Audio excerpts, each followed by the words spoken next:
This is Plant-Based Briefing, Tips for Reducing Hidden Toxins in the Kitchen by Stephanie Peacock at nutritionstudies.org. And I'm Marian Erickson, and this is the curated content plant-based podcast where I narrate a variety of articles on plant-based and vegan living with permission in about 10 minutes or less every weekday.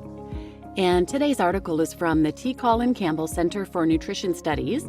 They're a nonprofit whose mission is to promote optimal nutrition through science-based education, advocacy, and research. It was established to extend the impact of Dr. Campbell's life-changing research findings. He's the co-author of the best-selling book, The China Study, and he's written other amazing books, including Whole, and their website is a wealth of resources. They've got great community groups in there and articles and recipes, all kinds of great stuff that you can find at nutritionstudies.org.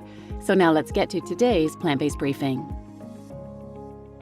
Tips for Reducing Hidden Toxins in the Kitchen by Stephanie Peacock at nutritionstudies.org. We spend a lot of time thinking about the foods we routinely eat, and rightly so. Nutrition plays a leading role in determining our health and disease outcomes. With our society facing epidemics of lifestyle-related diseases like heart disease, diabetes, and cancer, you might argue nutrition has never been more important. But food isn't the only thing in the home that affects our health. Many household products, especially in the kitchen, have been linked to adverse health conditions, for example, disrupted gut health, hormone imbalance, and type 2 diabetes. Kitchen products are a smart place to start because they come into contact with the food and water we ingest daily. But it can be difficult to know where to begin.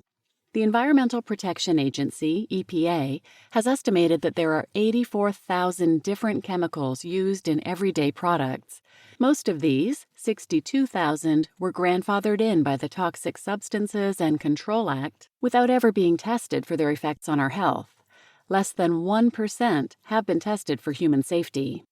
The concern for most of us is chronic low-dose exposure to these chemicals, which might result in the negative health outcomes mentioned above. By reducing our exposure, we can reduce the toxic burden on our gut, endocrine system, and overall health. Let's explore 3 of the most common chemicals you can reduce your exposure to and how to find toxin-free alternatives. Number 1, bisphenol A, or BPA. There are 30 to 40 different variants of bisphenol, but BPA is the most widely used and well-known.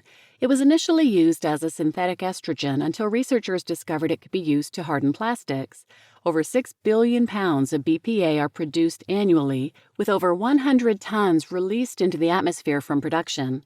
It has been linked to insulin resistance, gut dysbiosis, and hormone disruption. But where is BPA found in the kitchen, and how do we minimize our exposure?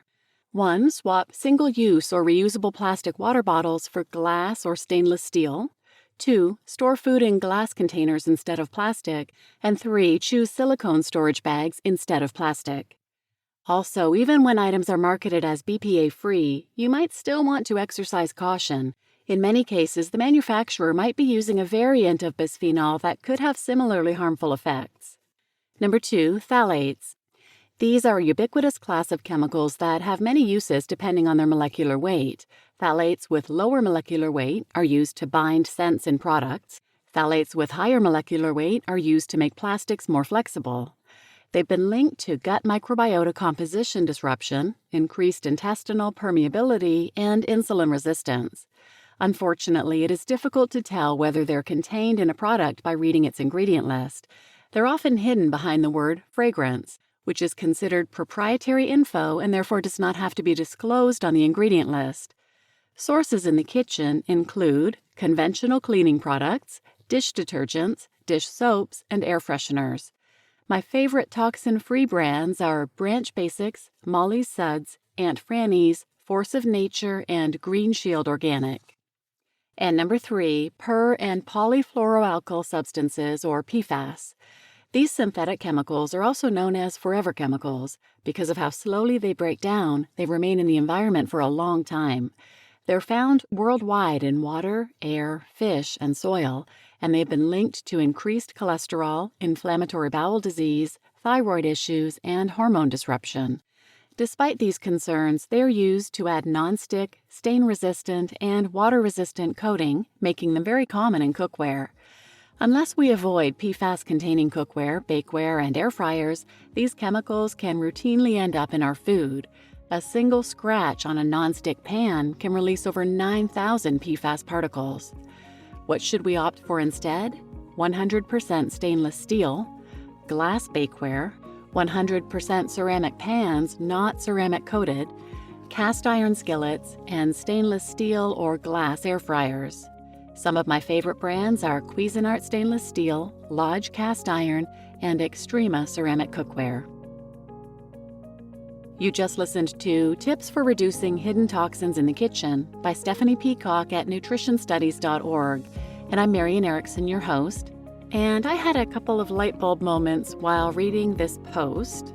One was about the phthalates and how they're hidden behind the word fragrance.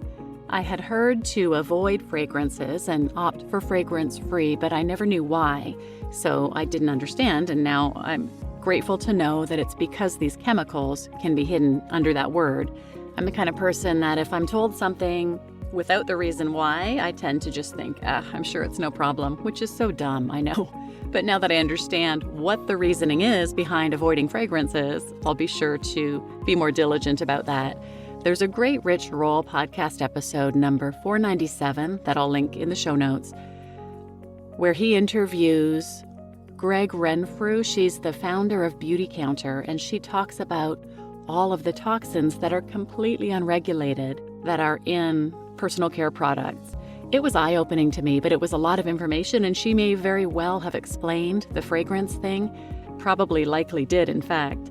But it didn't stick in my brain, so I'm appreciative of this post with 3 simple things to look for. And the other thing that stood out for me was talking about air fryers, because our air fryer is not stainless steel and not glass, and it is certainly chipping, so I'm going to need to take a look at that.